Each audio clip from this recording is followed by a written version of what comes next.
Jerome Bettis' last game of his career. And it was in his hometown, and not a lot of people know that. Probably so that 14 years later, he'd be fresh and ready to sit down here with us. Hall of Famer What up, man? Bettis. Good to see you. How are you, Jerome?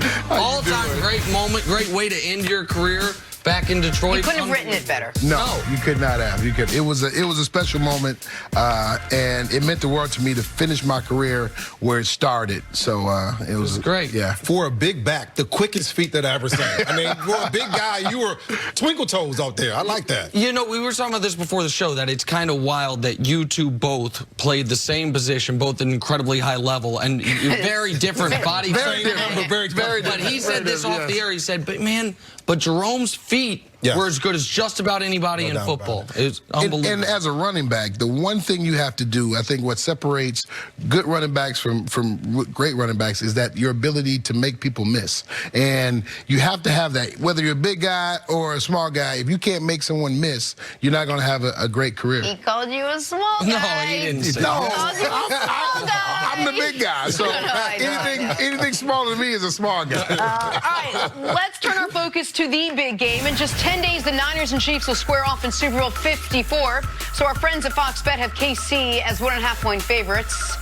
Jerome Bettis, who's got the edge down in Miami, the Niners or the Chiefs? I'm going with the Chiefs, and I'm going with the Chiefs because they were just tested in the running game, and I think when you look at the 49ers, their ability to run the football is the strength of their offense, and so Kansas City, having been tested, they have a good understanding of the run fit, what they need to do to stop the run. So I think that gives them a little bit of an advantage. Had this been a different week and they didn't play Tennessee before, coming off stopping Derrick Henry, I would say it'd be really difficult for them to really kind of figure out how to stop this team, having had, a week of stop the run, stop the run, stop the run. Which now, they did. Going into this week, they'll have a better understanding of the run fit. For both you guys, I am curious, though, because obviously all running games are not created equal, even if they're both really good. Playing the Ravens run game, which was #1 in football, very different than playing the Titans, very different than playing certainly San Francisco, where the multiple back zone blocking scheme. Titans, it's like, hey, listen, our back is a monster. He's 6'5", he's 250 pounds. He's going to try to run you over. How different of a running attack is that than what you see from San Francisco, which is more of the old traditional zone blocker? I don't want to say the backs are interchangeable, but they almost feel like sometimes that there's a lot of guys who are in the league who would have their most success in that role. How different is that for Kansas City? It's much different in the sense of how you stop San Francisco's running game, because they are going to play the zone. Now that means you have to kind of get to your spot, if you will. Okay. If this guy is trying to get over, you got to try to get over his face, right? But now that means the guy to your left needs to be in that same area, or you get those holes. And so now the fit has to be there. But it's the same concept with a Tennessee Titans running game, in that you've got to be there. If you don't get to your spot, then they're going to be able to, they're going to be able to pound you. So they still have that same philosophy. They're going to have to move laterally a little bit more against the 49ers.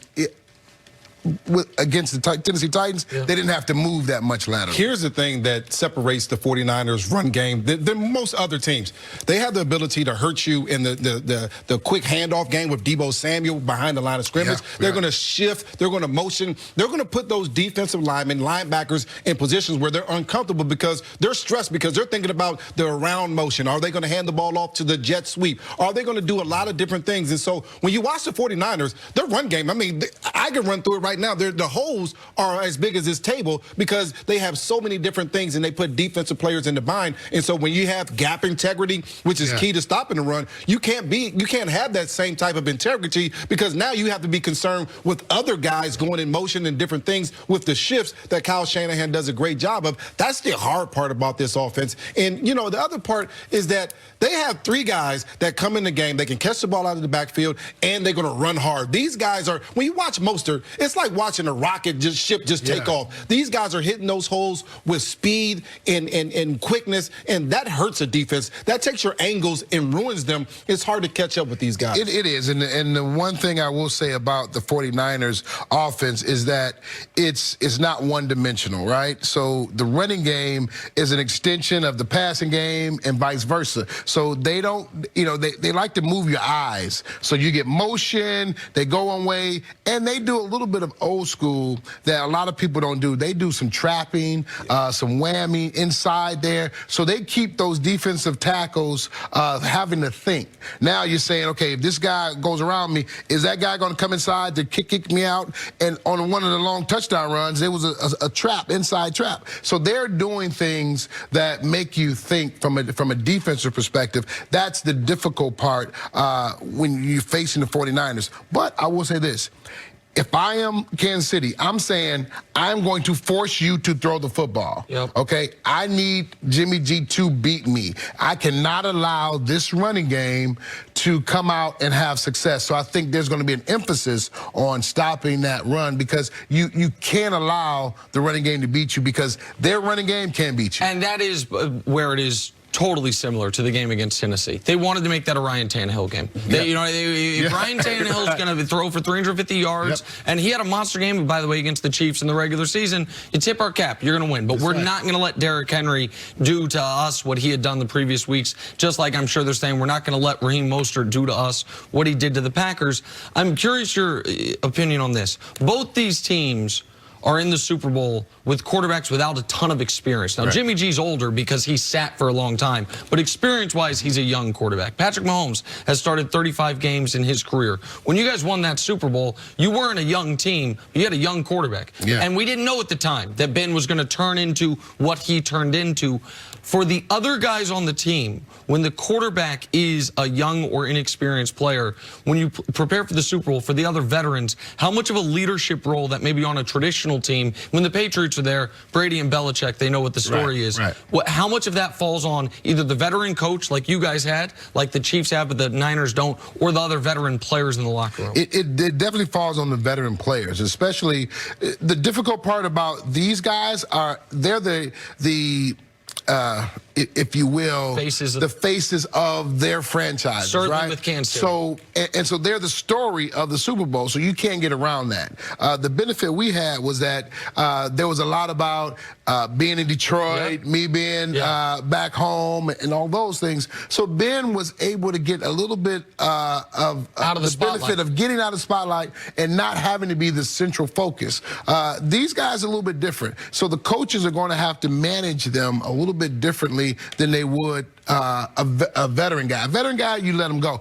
Now, because both of these guys are younger guys, you got to keep them focused because this is a madhouse that they've never seen before. So they don't know what to expect, and they're going to get pulled all type of directions. And so they've got to make sure that they are focused on the game at hand because there's so many outside distractions for the Super Bowl, including your family and your friends, that you have to make sure you stay focused. And there's just one follow-up for, I guess, for both you guys quickly.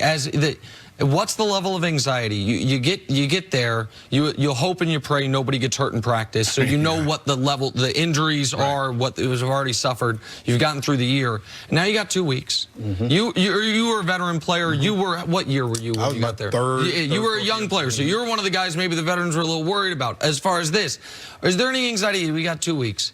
We got time off. Is someone going to get in trouble? Is someone going to say something that we all have to answer for? There's just so much time that I'm curious, as a veteran player, your level of anxiety before the game kicks off, just get us there without some headline where we say, oh, my God, what happened? That's a great question. And what we did, we addressed that at the beginning of the opportunity. So once we won in the AFC Championship game, that Monday we came in and we addressed all of those issues. We talked about curfew not being an issue. We're not going to allow curfew to just derail us from our goal in terms of guys worried about this. We're going to be in ahead of curfew every single day. Because this is a business trip. So we got all of those understandings for the young players so that they had no misunderstanding of what this week was about. And what we said was, hey, we're going to, if you want to hang out a little bit, you can hang out the week before while we're in Pittsburgh. Once we get on site,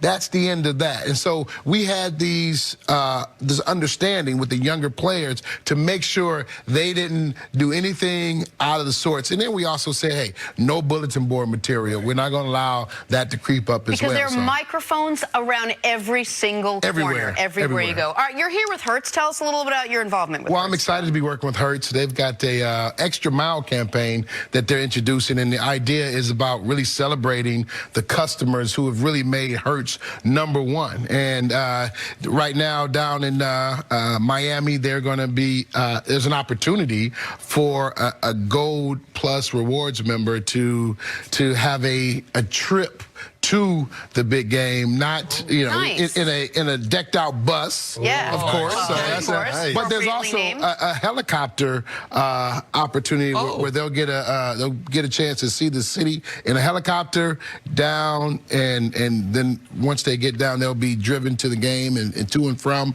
And so it's a great opportunity. That's awesome. But it's all about the reward members and giving them that experience. And I'll tell you this, I've been a Gold member for over 20 years, so I get the experience and everything that Hertz has been able to provide me in particular. So it's just great that they're doing this for the customers that have made them #1. Awesome. Really good stuff.